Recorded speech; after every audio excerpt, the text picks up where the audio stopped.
We are at the Getting a booth, and we are looking at the Corin OR table. Have you ever heard of equipment being crushed under operating room tables? Yes. Maybe yes.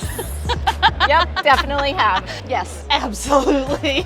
Oh, we crush stuff under ours all the time.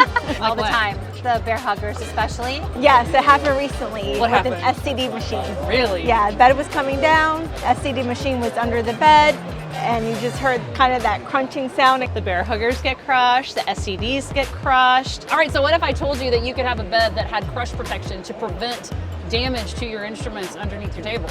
I would say about time. No way.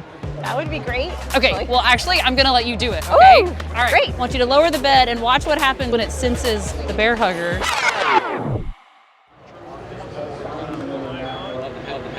Oh, it's hot. I like that. Oh, it did not crush it. I think that's amazing. I think it's amazing. It would have been like cracked. You'd hear crunch or whatever, and you'd be like, oh shoot. Thanks for joining us under the Corin OR table to learn more about crush detection.